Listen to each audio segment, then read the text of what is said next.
Hai, Assalamualaikum warahmatullahi wabarakatuh. Alhamdulillah. Kali ini saya pengen cerita tentang apa sih faktor yang menentukan draw length maksimum daripada sebuah busur.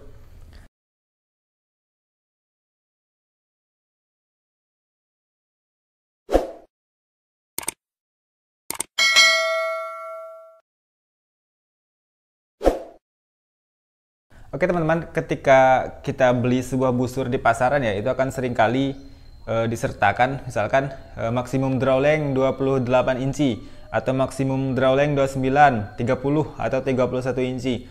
Draw length atau panjang tarikan maksimum daripada sebuah busur itu gimana sih menentukannya gitu loh. Oke teman-teman, ada beberapa faktor tentunya ya yang membuat seseorang memberi batas maksimum draw length daripada sebuah busur. Memberi batas maksimum kenapa busur cuma boleh ditarik sampai segitu gitu loh.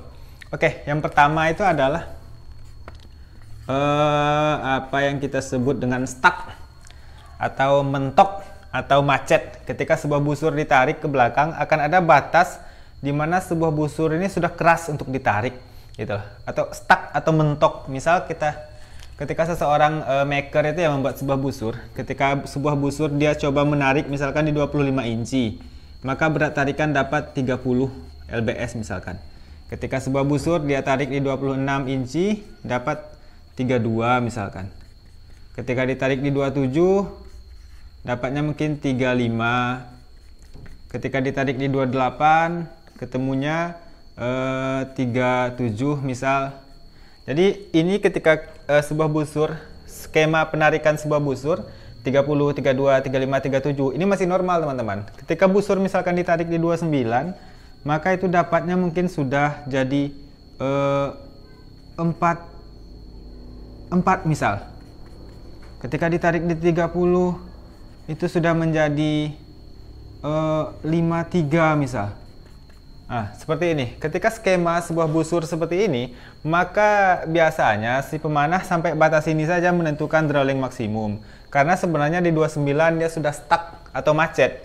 Karena berat tarikannya sudah meningkat drastis 37, 38, 39, 40, 41, 42, 43, 44. Dari sini masih normal 30, 32, 35, 37. Ketika ditarik di 29 inci sudah jadi 44. Ditarik di 30 jadi 53. Masih bisa ditarik di 29 atau 30 inci, hanya saja sudah tidak efisien lagi untuk sebuah busur.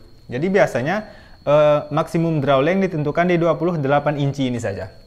Atau ini bisa berbeda-beda setiap busur ya. Ada yang skalanya masih sampai 29 masih normal, sampai 30 mungkin masih normal gitu loh. Ada sampai 31 atau 32 masih normal dan sebagainya.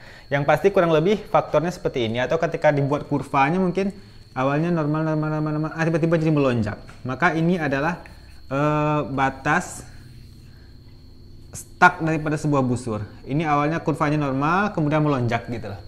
Nah, kurang lebih seperti itu. Maka di kasus ini, maka 28 inci biasanya dijadikan maksimum draw length daripada sebuah busur. Oke, itu yang pertama. Yang kedua tentunya adalah ketahanan.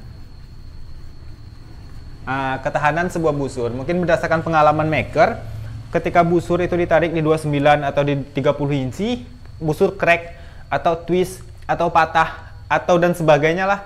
Ketika ditarik 28 itu aman. Jadi ketika busur ditarik di 28 inci misalkan itu aman.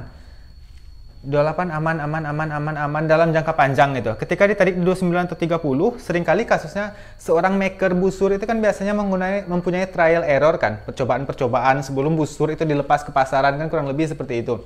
Sebelum sebuah busur dilepas ke pasaran. Maka ketika busur buatan dia itu ditarik di 29 mungkin rentan patah, rentan rusak, twist dan sebagainya. Ketika ditarik di 28 aman-aman saja, maka faktor ketahanan ini juga penentu gitu loh.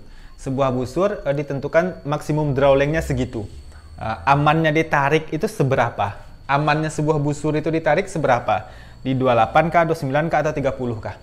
Dan tentunya ini keterkaitan ya. Nah, biasanya ketika sebuah busur itu kasusnya seperti ini teman-teman, mentoknya di 2837, seseorang menggunakan 29 untuk tarikan maksimum dia. Digunakan di 29, itu umumnya akan berpengaruh kepada ketahanan sebuah busur.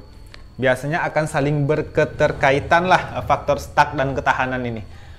Seperti itu kurang lebih. Mungkin itulah dua faktor ya yang menentukan drawleng maksimum daripada sebuah busur. Mungkin kalau ada yang lain silahkan ditambahkan. Ini versi saya saja, seingat saya saja, seperlu saya saja. Semoga bermanfaat dan assalamualaikum.